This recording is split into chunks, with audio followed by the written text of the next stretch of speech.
This week on The Futurists, the return of David Brin. I don't predict the future. I try to lay out things I consider to be more plausible and also less probable, but also plausible. For instance, I'm offering 1 to 10 odds that Trump won't even make it to the election.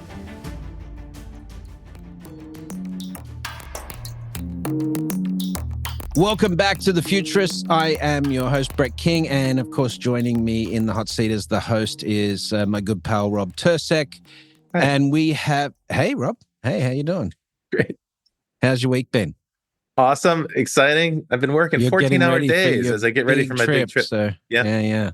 All right. By the time you hear this episode, Rob will probably somewhere in the High Sierras. Hills, the High Sierras.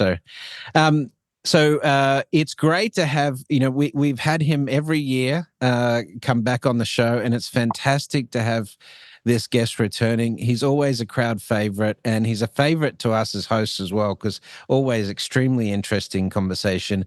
David Brin, welcome back to The Futurists. Well, I'm glad to be in the future with you guys. We made it. The nice thing about the future is they keep making more of it every single day. Never stops. It's an inexhaustible supply until we make the earth uninhabitable. But even then, we're working on that. Yeah, there will be a future. Well, so we want to talk, specifically today, we thought we'd talk a bit about the geopolitical situation, because you have written on this extensively. Of course, you've been writing about this for decades, actually. But, you've had something to say, particularly about the most recent U.S., election that's coming up with Trump and Kamala Harris. And I'm just interested in let's start with maybe, I guess, a bit more of a macro view. You have written, in many of your books about these large-scale system changes over a long period of time. And of course, you've also written about things like, Will and Ariel Durant's lessons from history, and the diamond and pyramid-shaped models and things like that, which I learned that off you, actually, and then went and read that book. But I'm just interested in where you see us in that fit of like the cycle of changes in sort of geopolitics and sort of this neo-feudalism, and where AI and everything fits into that. I know it's a long question, but well, you just in that one sentence, pretty much, it was a beautiful sentence, very long.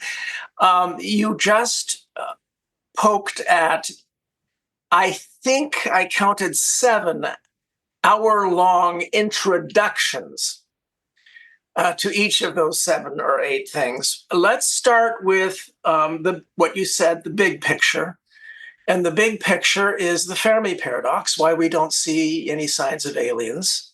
That's about as big as you can get, unless you start bringing in multiverses and things.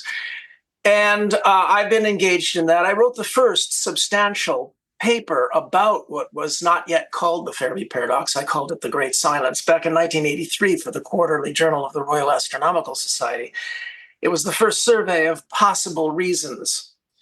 And it went across the Drake equation, the equation by my friend Frank Drake, my late friend Frank Drake. We were both on the advisory board for NASA's Innovative and Advanced Concepts program. And my opinions have changed a bit over the years, but I rank as my number one theory for the Fermi paradox that when on those rare occasions when life, which I think is very common in the universe, when life achieves some degree of sapience and tool-using intelligence, it almost never reaches our level. I think that humanity is not only exceptionally smart, but exceptionally nice.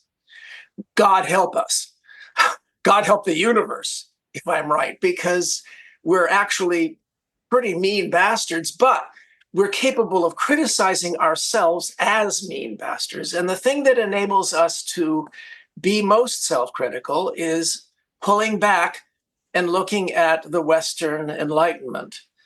Most of the young people listening right now will complain that I'm being too sunny and optimistic about Western civilization without stepping back and looking in the mirror and saying, what made me the critical fellow or gal or other who I am? What cultural influences am I expressing by being critical of my own tribal elders and the remaining faults of this civilization? And without question, they always shy back from a wager whether or not they can find any other large nation in the history of our people, our species, that ever preached relentlessly, as Hollywood does, to young people, oh, the brightest of our young people, thou shalt go forth and question authority. Hector, your tribal elders, constantly look for mistakes to point out. And this is, of course, the only way that we will survive, which goes back to the Fermi paradox, because if this culture that encourages self-criticism is rare for humans, can you imagine how rare it is out there in the galaxy? Because we are congenitally at least capable of self-criticism. So is that a set of big enough contexts for you? Yeah. That's what you Yeah. asked You for. just explained to me why Kamala Harris memes that are funny are actually good for humanity and for the survival of our species. Oh, absolutely. And the fact that the Supreme Court of the United States declared that the president can get away without effective, assertive criticism and accountability is a betrayal of everything that the Western Enlightenment and the American experiment has been about. Yeah. And this is a fight, but let's put it in another big context. I call it phase 8 of the American Civil War.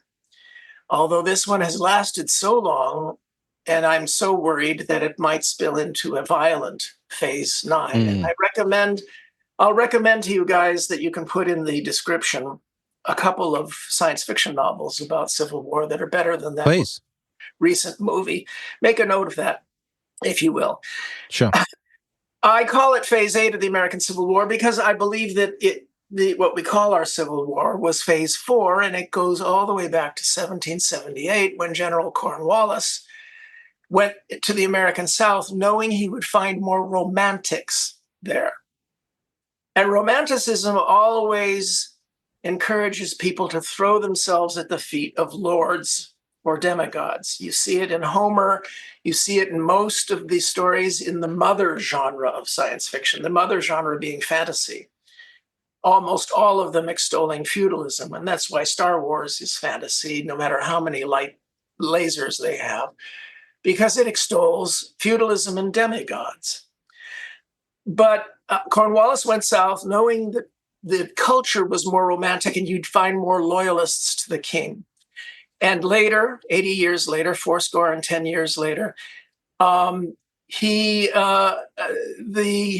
million poor whites marched off to fight and die for the lordly plantation lord feudal caste, slaveholding caste. What Marx would call, and I think in this case accurately, they're class oppressors. He called it lumpen proletariat. And so we see this theme that is very often that we see all over the world, but it's especially recurring in America. And I'll give you a link for what Robert Heinlein said about this. People tend to disparage Robert Heinlein as being a right-winger or a libertarian. He was libertarian, but if you read these descriptions of the know-nothing tendencies in the American character, you'd understand that he was a Franklin Roosevelt Democrat for the vast majority of his life. So those are a bunch of large contexts, but you mentioned two more. One is the diamond versus the pyramid, and the diamond in the pyramid is highly, and I'll provide a link to that. It's a symbolic representation of what's different about our civilization. almost all previous human societies were pyramidal shape, with a few at the top lording it over all of those below, taking all the property, grabbing other men's women and wheat. We're all descended from those harems, which helps it to explain male fantasies, ladies. But above all, their number one priority was to ensure that their worthless inheritance brat sons would inherit unearned status. Mm. And that is basically male reproductive strategy, which you see all across all mammals. Almost all mammals display their culture, so to speak, is warped by male reproductive strategies. So this is what has warped us in the 6,000 years of feudalism that an international cabal of oligarchs is trying desperately to restore before it's too late.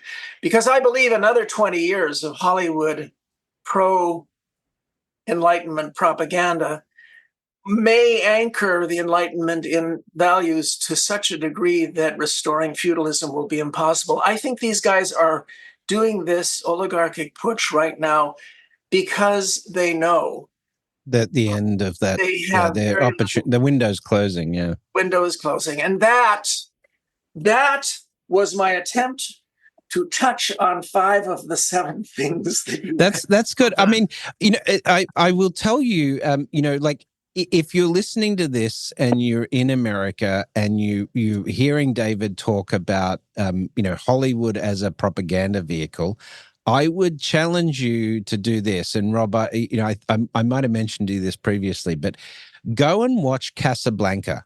Oh, Go and watch the movie Casablanca and see how they position in Hollywood people wanting to move to America as like the American dream, yada, yada, yada. It was so unbelievable to me because it had been like 20 years since I saw that movie. And I watched it again. I'm like, it's so blatant, Yeah, well, and then for generations, we made out like bandits. When I was young, nearly all of the world's great universities, except a couple in Britain, 1 or 2 in France and other places, were in the United States. Mm. And all the world sent their best and brightest. We skimmed off the top 10% and made them Americans and sent the rest home infected with our values. What a deal. The Chinese are very, very careful to keep track of their students in the United States and keep them culturally isolated, even when they're on a university campus in California. This is a major priority. They spend a lot of money on the Confucius Institutes. David, it's interesting you mentioned this. When I lived in Asia, one of the things that people used to say to me there is they wanted to get an MBA, but they didn't mean Masters of Business Administration. They wanted an MBA that meant mastering being American, and they viewed the internet as a mechanism for learning how to think like an American. And it's taken 30 years at great expense and consulting with addiction experts at Las Vegas casinos, because that's the center of research into how to keep people addicted. And mafiosi, collusion with mafiosi, to finally find out how to use the internet against us. And this leads us to the 6th thing that Brett mentioned, which is AI. I've been very, very busy amid the great big AI crisis of 2023-24. A lot of speeches and things about this, articles in Wired, about how I think that the geniuses, and they are geniuses, who are bringing this age upon us, are absolute dopes when they try to talk about the context of it all. They have a tendency to dive into 3 horrific cliches that they got from both history and from sci-fi. And it all has to do with what format they think that AI will take. The first format is from most of human history. I've talked about it. It's feudalism, because they see what's the current situation, and that is AI is being developed in about 2 to 3 dozen isolated locales, which are like castles on the hill, creating their own men-at-arms, their own GPT, and so on versions of artificial reality that they assume will go forth and do battle for their lords. And that is the current situation. Google, OpenAI, Microsoft, Beijing, Department of Defense, and the scariest of them all, which is Wall Street. The top 10 Wall Street trading firms spend more on artificial intelligence each year than the top dozen universities. Mm. And you might know that I finished Isaac Asimov's Robots Empire Foundation universe for him. His widow was very Yes, that's right. I tied together all of his loose ends. You can have a link below. But so I know a thing or two about trying to solve these problems with so-called laws of robotics. We now know that's just not going to happen, but it is happening in Wall Street because they have closed shops. And they are the ones imbuing a fundamental set of laws in their AIs. And those 5 laws of Wall Street robotics are that the programs must be parasitical, predatory, voraciously insatiable, secretive, and utterly amoral. Those are 5 great laws that you would imbue as underpinnings for what could wind up being the winning models for artificial intelligence. And there's an easy way to prevent this. A simple Tobin tax, like I believe a number of European countries have, a transaction tax of 0.01% per transaction. No human trader would ever even notice it, but it would kill these things dead. Another rant. Are you entertained? Yes, we were always entertained. That's why we ask you back, brother. Well, the thing about AI is that that's the first of the 3 format models. Yeah, right. It's feudalism. What are the other 2? And you can see feudalism all across most of human history. That's those pyramids we were talking about. Yep. That the Western Enlightenment finally rebelled against. It wasn't the first time. Periclean Athens showed in very primitive form how incredibly brilliant a departure from the pyramid to a diamond-shaped social structure can be. But the oligarchies surrounded it and crushed it when it made a bunch of mistakes. Florence never stood a chance. Amsterdam barely survived, but passed on the seed to all the rest of us. But anyway, the number 1 format is not only from history, feudalism, but also sci-fi. Count the number of pyramidal-shaped societies in fantasy and science fiction. So that's where they get number 1. Number 2 is illustrated by the Steve McQueen movie called The Blob. None of you are old enough ever to have seen it, but it's well worth renting. It's loads of fun. He's seen it. Rob is saying that he's seen it. Yeah. When I was a kid, the creature feature on Saturday. Yeah, creature feature. In other words, the AIs will swarm and seep everywhere. They'll pass through any crack. They'll duplicate amorphously. And that is represented in history by chaos. The third should occur to you. It's what dominated a great deal of history and a lot of recent movies, the MCP of Tron and Skynet. Yeah. In other words, absolute monarchy. They will coalesce into a single dominating entity. So you have those 3, feudalism, chaos, and absolute monarchy, all of which are rooted in both history and in sci-fi. So you can understand why these brilliant idiots in every single time they talk about where we're going with AI, you will find paragraphs in which they assume one of these, two of these. Sometimes they'll refer glancingly without even noticing the contradiction to all three. And I have seen it done in the same paragraph. Yeah. The colossal irony here is that they keep using the word democratization when they talk about these tools. They always say, we're going to empower people. We're going to democratize access to creativity. We're going to democratize access to expression. David, this is an immensely engaging conversation. It's time for us to take a little break. So we're going to take a 1-minute break. Folks, stay tuned. This is David Brin on The Futurists. I'm Rob Tercek with Brett King, and we'll be back right after this. Provoke Media is proud to sponsor, produce, and support the Futurist podcast.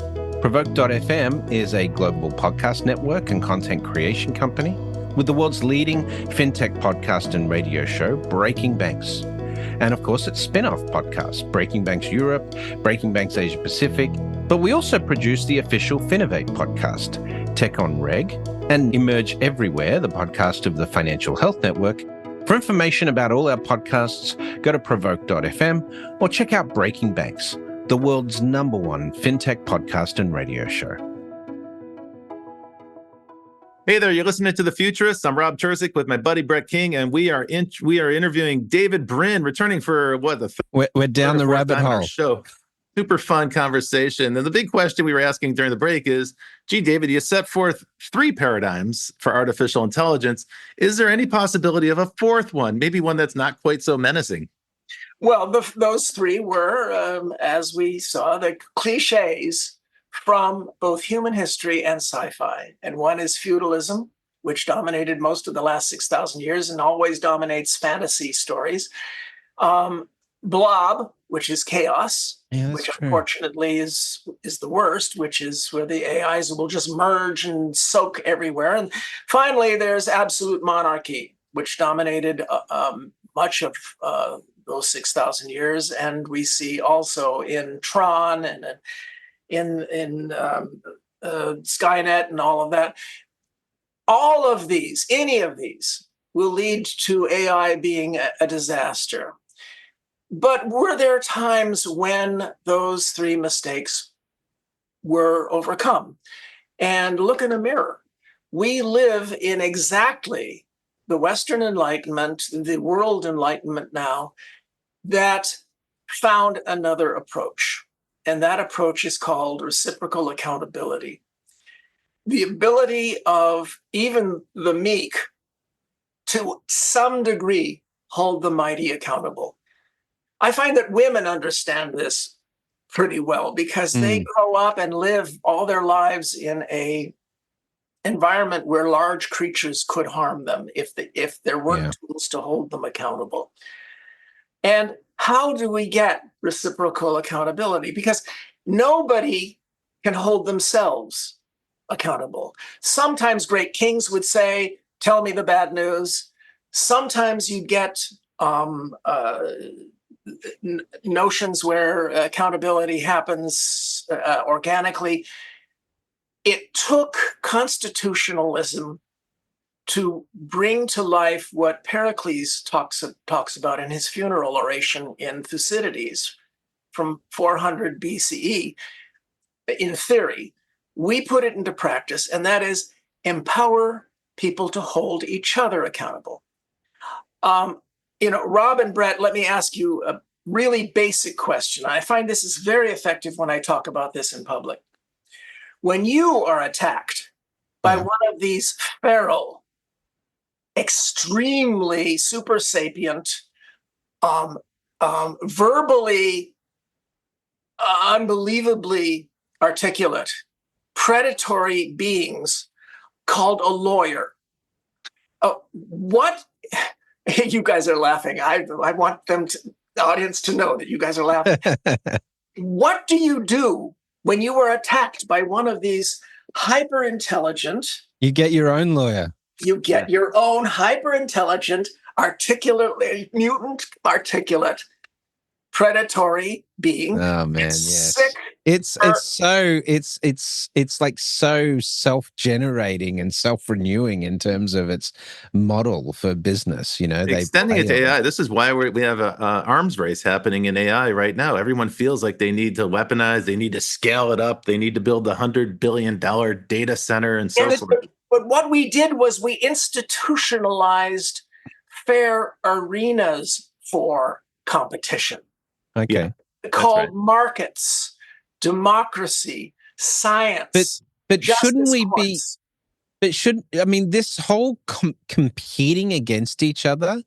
The need for sort of a collective approach to things would I would think would mean that that I think we've reached our limits in terms of what competition can do, and we need much Oh, more broader I cooperation. I Says the author of disagree. Technosocialism. Yeah, Our look, thanks for that. the irony is that in order to get the benefits of competition, you need socialism Yeah, because the feedstock into Right. fair markets must be as many bright children as possible. Yes. You have to turn them into whatever alphas and betas they can be with confidence, with the mythology that they grew up with, as so many Western children do, of invincibility, and you hurl them into competitive marketplaces. And guess what happens? If the marketplace is designed well enough, you don't get the blood that made us in nature's competitive arena. Instead, you get, I lost this year, I'll be back. In other words, you get constant rechurning of creative competition. It is the only way that we got decent politics because you have to hurl people with big ideas at each other. And guess what happens? You get a positive sum game. Under normal circumstances, they cancel out each other's lies by denouncing them. But additively, you can get cooperation to add the greater sum of the good things. This is exactly what is collapsing in Western civilization I was as just we about to say speak. that. I was just But about to say, China's what do we do in a situation where we have one party that signs up for lie after lie after lie after lie, and then accuses the other party of doing But the is same, this and but arguably is it's this true. a systemic problem, Rob? It may not be Republicans versus Democrats or right wing versus left. You look at what is happening in China right now, and I'm not saying we should have authoritarian models, but if you look at China's progress right now, what they're doing in terms of technology infrastructure, what they're doing in terms of, the growth of the middle class, how much solar they're deploying, how many fast rail networks they're building, all the ports they're investing all around the world. You can see China's just like starting to leapfrog the US, but they've got a very different organizing system. Well, yes. principles. What they've done is they've taken on the Japanese Zaibatsu system that hit a wall, as people predicted, as I predicted it would, when everyone was scared of Japan in the 80s. And they said, all right, now, how can we perfect this better? And so each time state planning is used, the next group does it better. But always they are plucking low-hanging fruit. In the 1930s, people went to Russia and came back after their guided tours that didn't show the horrors, and wrote books that said, I have seen the future and it works. Well, what you've seen is the least developed European country developing primary infrastructure. And that's easy to command. You tell the head of a railroad, you will bring those 400 rail cars of coal that are waiting over there to the power plant by 11 tomorrow morning or get shot. Now, that is not what's happening in China. China tried that. It didn't work under Maoism. They tried the Japanese approach and it worked, but it worked because of one thing. And that is because one of the greatest humans of the 20th century, George Marshall, called a meeting in 1947 and said, "We are about to become the world's empire. What mistakes did other empires make?" And it was the first time anybody knows that a great empire had asked that question. And one of the first things to come up was mercantilism. One of the biggest mistakes of the British Raj, which was more successful than all previous empires, was Gandhi's number 2 complaint. One was get out, but number 2 was you're stealing all our jobs for the sake of workers in Manchester. What happened out of that meeting in 1947 was a world trade policy of counter-mercantilism. In other words, buying all the world's crap.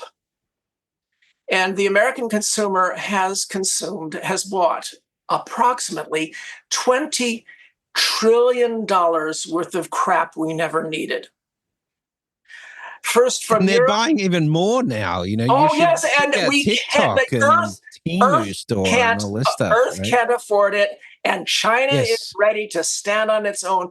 But after Japan and Germany, after Europe, after Korea, after Taiwan, this rolling movement of first textile factories, which are now in Bangladesh, and then assembly plants, and then primary, you can just trace in China this same series of waves based upon counter-mercantilist world trade policies, and it cannot continue if for nothing else, ecological reasons. Well, this comes back to that Club of Rome study, right? With you can't have infinite growth on a finite planet. You know, The limits to growth. Although Paul Ehrlich made a terrible which was mistake. remarkably prescient, right? For 1973, it's been spot on. Absolutely, but he made a terrible mistake. Paul Ehrlich made a terrible mistake betting against capitalism's creativity in developing alternate industrial methods. And so he lost his bet, which discredited him in many ways, which is a shame, because if he had bet on the effects of pollution, yes, right now he would have far better cred, because that's what might kill us all. But in any event, my point is that if you want to stanch the wolf warrior, the extremely dangerous wolf warrior resentment chic in China, which could lead to world war, I believe that we need to sing 2 modified Disney songs. Just sing 2 Disney songs. And one is from Aladdin, "You Never Had a Friend Like Me." And across 3,000 years of glorious Chinese history, they cannot name another friend other than the United States of America. The Europeans, the Russians, the Japanese, they can all yell at them for the rapacious, unequal treaties, but not the United States of America. Look up a fellow by the name of Anson Burlingame, who was Lincoln's minister to China, who blocked many of these rapacious moves and denounced all the rest of them. Flying Tigers, the fight against Japan, and now this incredibly indulgent purchase of $12 trillion worth of crap that got China its industrialization. I'm sorry, you never had a friend, never had a friend. You never had a friend. I'm sorry, I'm not Robin Williams. Like us. And then I would follow that with another great Disney song from Moana, "You're Welcome."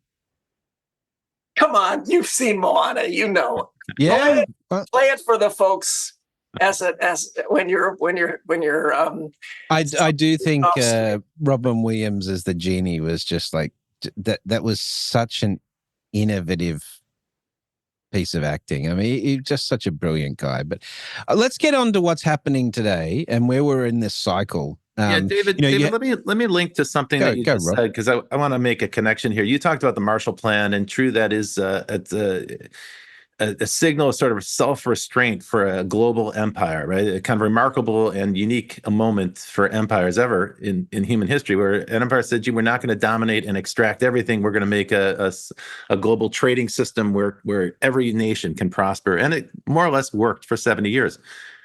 But then in 2004, a senior official in the George Bush administration said something to a journalist. Now, it's often attributed to Karl Rove. It sure sounds like Karl Rove, but he denies that he said it. And what he said was, it doesn't work like that anymore. You see, we're an empire now. And when we act, we create our own reality. And everyone else will react to that reality. They'll study the reality. About the we'll create more reality. Yeah. Now, this is kind of a crazy solipsism, right? It's almost a megalomaniacal belief in oneself. I think what we're seeing in China, Russia, and elsewhere in the world, Iran, certainly in other parts of the Middle East, is a reaction to the United States' idea of this new kind of empire where they can create their own reality. And I think everybody else around the world that has the power to do so is saying, well, if you're going to do that, then we're going to create our own reality. And we've unleashed this flood of fake news and people who are messing around with information warfare and so forth. We've also created a situation where countries don't listen to treaties. They ignore treaties that they've signed. They are free to intervene in other countries, or they feel like that. But the model they're following is the one that was set by the Bush administration and that famous phrase. Respond to that. Like, take that on for me. Tell me if we've entered. I will, because that quotation is very indicative of a particular time. And that was a period of about 5 years when you had what were called neoconservatives. Yep. Cheney, Rumsfeld. The neocons, yes, yeah. Wolfowitz. You do not see them. They are an extinct species now. And the reason they were flushed in the toilet without so much as a hint of gratitude when Iraq and Afghanistan became unpopular quagmires. This was a moment in time when the Republican Party was aggressively imperialist. Since then, they have fallen back upon the actual instinctive pattern of republicanism, which is isolationism, which is contempt for the world, rejection of the world. Sure. But we put the ball in motion, and now other people are picking up the ball, and they're playing with that ball. Well, that's true, but I believe that what's motivating them is not Paul Wolfowitz and Nitze and Cheney and that fever dream that that was completely flushed away by Trumpism. I think that what it is there's been a lot flushed away by Trump. Yes, well, we are not going to actually get into that because I don't think anybody listening here is going to be usefully affected by our contempt for this phase, the Confederate side of this phase of the American Civil War. We simply have to hope that Blue America steps up as it has most of the last 250 years. Though the point is that what Rob but is... they're going to get close. It's going to be a close thing, which is in itself concerning. I believe, and I only give 60. I believe in taking bets for one thing with odds. Yeah. Yes, you do that. I see you do that on social too with people that make extraordinary claims. Yeah, well, when I don't predict the future, I try to lay out things I consider to be more plausible and also less probable, but also plausible. For instance, I'm offering 1 to 10 odds that Trump won't even make it to the election. Wow. But in any event, the point is that if you go back to the context I was talking about before, of all those harem builders that we're all descended from, I believe that and Rob referred to this, I believe that the attack upon the international order and the rule of law is much more simply explained. The rule of law and constitutionalism, democracy, these threaten even the possibility that we will ever be dominated by inheritance brats. And inheritance brats all over the world, or those who have inheritance brats and want to leave them power, are united. You cannot find a cluster of them except possibly in Silicon Valley. That is not, and Hollywood. And they learned to toe the line after a well, time. no. Hollywood and Silicon Valley have some of these members of this oligarchy. I know Peter Thiel, for example. But in any event, to what Rob said, there's a lot of fixation on what's called cyclical history. Yeah. A lot of people talk about it because it's an entrancing notion. It's especially beloved on the right. Hitler and the Nazis believed in cyclical history. So does Steve Bannon. Yeah, well, Steve Bannon, exactly. He helps to tout the fourth turning. That's exactly this next sentence I was going to say. I'm sorry. So what do you? I was going to ask you about Project 2025 as well, and what you think. It's another version. Yeah, it is. It's just the fourth turning is pretty much the Bible to these guys, because it lays out a masturbatory cult incantation about how liberalism has created a decadent America that must be restored exactly every 80 years by a new hero generation. Now, I have 3 kids who are members of that generation. I meet their friends, and let me tell you, they are nicer, they are smarter, and they are no heroes. But that's just a grump on my part. That's no proof of anything. What it is that the assertions made in every chapter of The Fourth Turning, and the sequel, The Fourth Turning, is here. Every chapter is absolutely and trivially refutable. And that is the problem that Rob was talking about. And that is the notion of refutation via fact. Is what no this fight is about. Every fact using profession is under attack, and it's not under attack for economic or classic political reasons. I say this to people who are anti-vax. I say, vaccines are the single most effective intervention in medical history that we've had in terms of saving lives.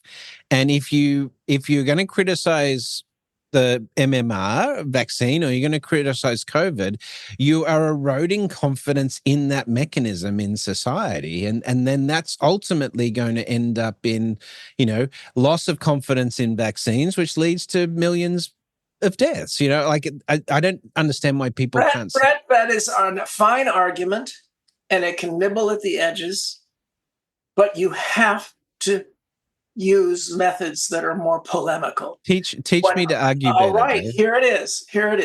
They romanticize the so-called greatest generation of Americans who won World War II. And then they came home and built the massive infrastructure and took us to the moon and all of those. GI Bill and national highways. Ask them demonstrably and provably to bet whose picture they had on the wall. Who was the living person they adored above all others?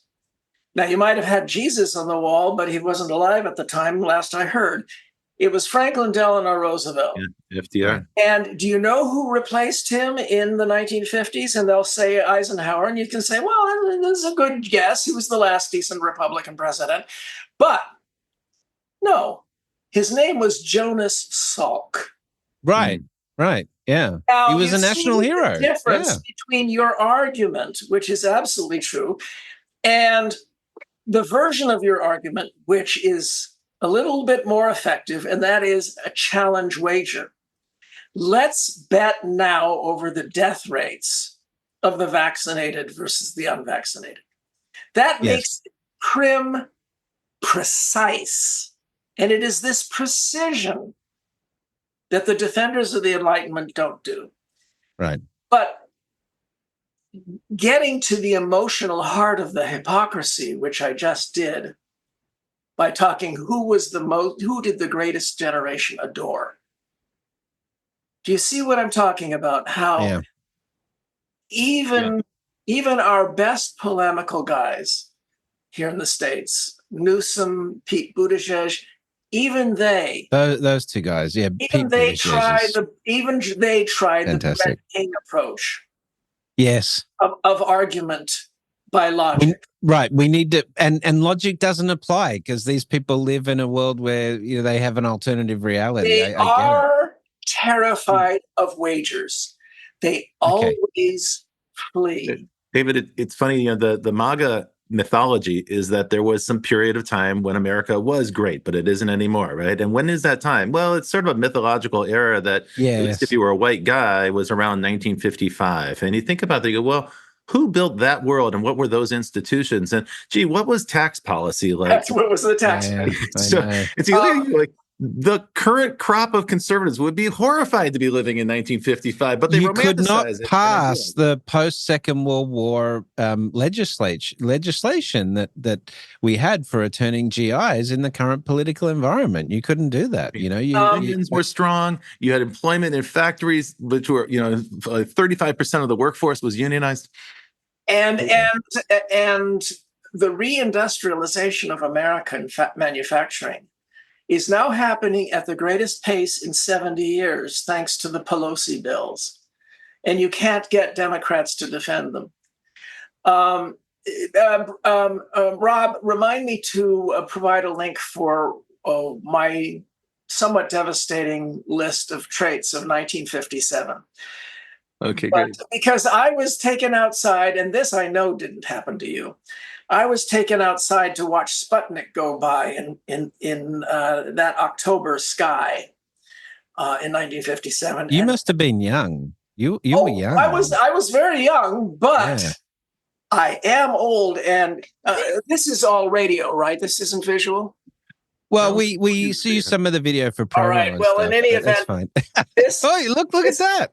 This you is got a bicep, dude. This is not my father's 73. No. You're in good shape for 73. You're well, I can and yet my fellow killer bees have dropped like flies. Or died a year later. Gregory Benford had his massive stroke. Werner, friend of Werner. Wait, we left 1957. Where did that go? We were just about to talk about the traits of 1957. Oh yeah. Let's talk about that. I'll provide you with a link to where I go into that. All right, great. You actually had a really good post the other day about people talking about how bad things are politically, how divided we are politically, and yet you referred back to 1968, right?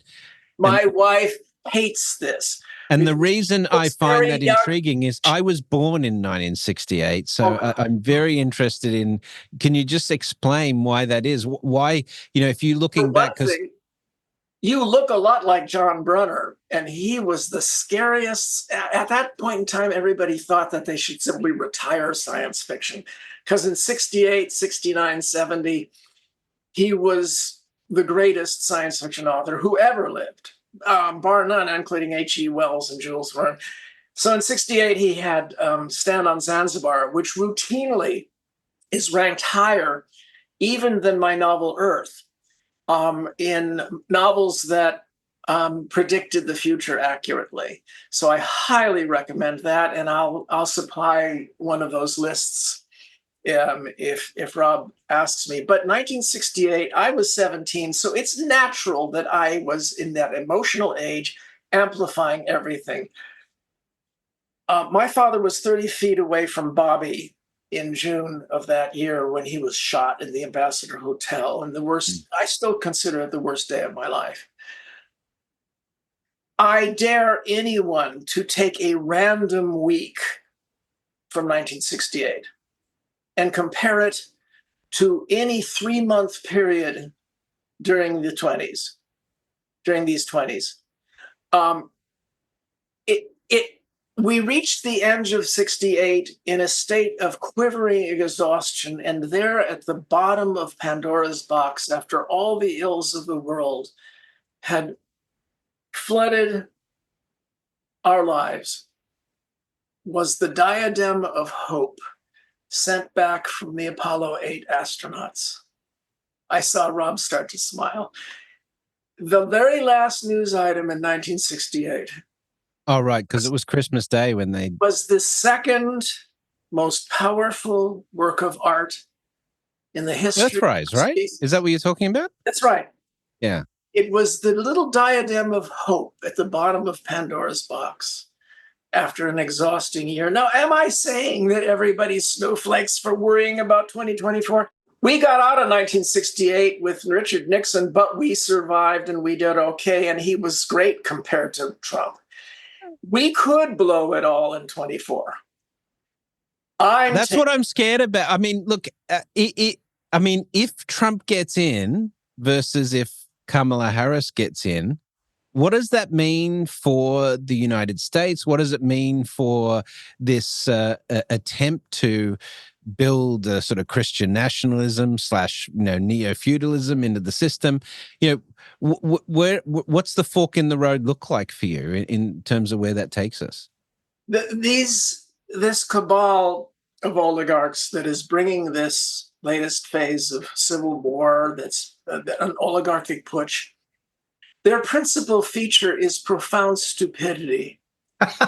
They are ask Doug Rushkoff onto the show, and he'll talk about his book about the preppers. Yeah. I've been consulted by Thiel and some of the other preppers who they ask the same question that they asked much more detailed and much more intensely that they asked Doug Rushkoff. And that is, after the event, which is how they Baudelarize and soften their eager Schadenfreude relish of World War III or the end of the world or whatever. When they are safe in their prepper compounds, bunkers, and this is a Swiss company that's selling, you should see the ads for these underground palaces. Yeah. Luxury bunkers. Super rich. Ride out the collapse of society and comfort. Their question again and again and again is, when there's no more law and no more money, how do we keep the loyalty of our security staff? Yes. And my answer was, otherwise they'll take the gold bars that we stashed in the bunker and shoot us all. I mean, food scarcity is going to be, I think, a massive problem. But I mean, you with the old phrase "eat the rich." Eat the rich. The point is that let them eat, Zuck. Yes, I know how to do. I know how to get. I said I know how to do this, and I'm just freaking not going to tell you. Hey, David, bring the show to the close. Give us a forecast. Give us a prediction, if you will. Yeah, we got to wrap up, unfortunately. What do you think the culmination of this American Civil War is going to be? This 7 or 8 phase Civil War? Yeah, you talked about that. Does it ever end, or is it an indefinite thing, or does it end when America ends? Culturally, it keeps being stoked by one fundamental. Well, two. One is the romanticism that brought Cornwallis south to find loyalists for the king. Mark Twain blamed the Civil War on the romantic novels of Sir Walter Scott, which were consumed in mass quantities in the old pre-Civil War South. This thread of pro-feudal romanticism isn't going to go away, especially when it's stoked by every Hollywood fantasy film. But we pass these phases. We get on with it. I believe that will happen. It's colored by my wish. But what I will say is that the preppers guys don't deserve to be our lords because they're stupid. And there are so many reasons why they're stupid. I've mentioned a few in this podcast. The biggest is they think that when they emerge, they'll have the great science fiction novel, A Canticle for Leibowitz, and that all of the poor, starving peasants will have turned against nerds. And this I think it's going to be much more like Margaret Atwood's world if Trump Project 2025. No, I think it's going to be much more like some of you will get the movie reference. Paris, 1789. Later that night, 1789. Start the revolution without me. Yeah. It's far more likely that their luxury limos will be replaced by tumbrils. Look up the word. But in any event, to answer your question, their enemies are not on the left or the right. Their enemies are the entire nerd caste. And that is how this civil war keeps being stoked.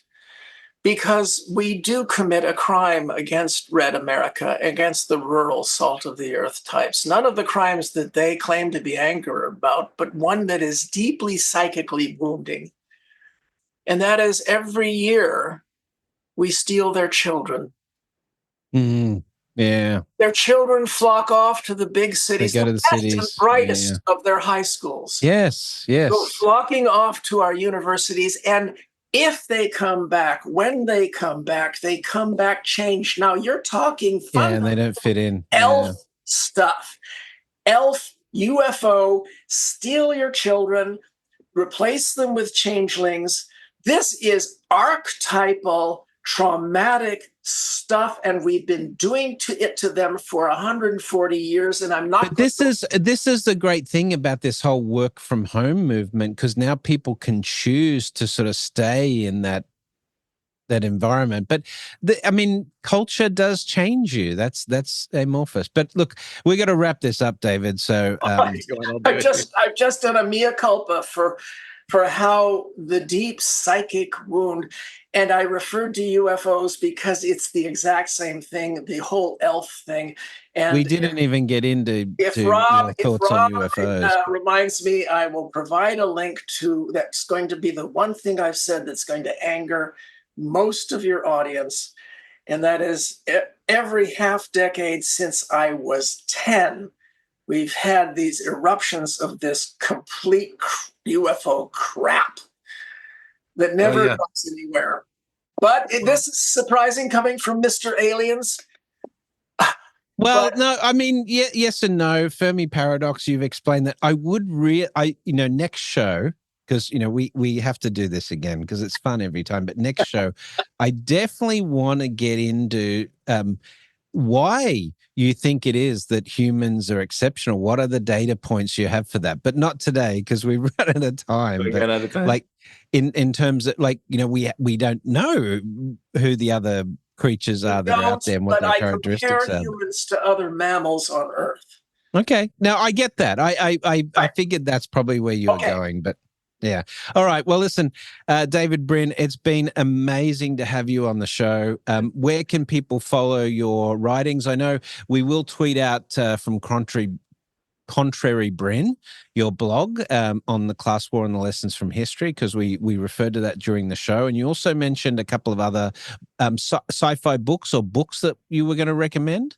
Oh yeah. I'm sure Rob took notes, and we'll get them down into the description. But all right, cool. My novel Existence predicts a lot of the things we're seeing, and there's a 3-minute video trailer that I think folks will find fun. Okay, great, fantastic. Thanks. And how else can people keep up with what you're doing, Dave? Oh, well, there's davidbrin.com, and also I have two series of young adult novels, because I want to reach out to the new generations. And when are they coming out, or they're just released? Well, one of them is the first 5 are being restored by Open Road, probably this fall. And the other is being published as we speak by History of Books. So I'll supply that. Let us know. We'll put it in. Cool. And if you enjoyed this presentation, then make sure to follow David on his social and so forth. And then the geeks, us together, us futurists and geeks, we can rise up and defend. Great. For the folks who are listening, I'll post I'll collect those links from David and I'll put them on the futurist.com page under this episode.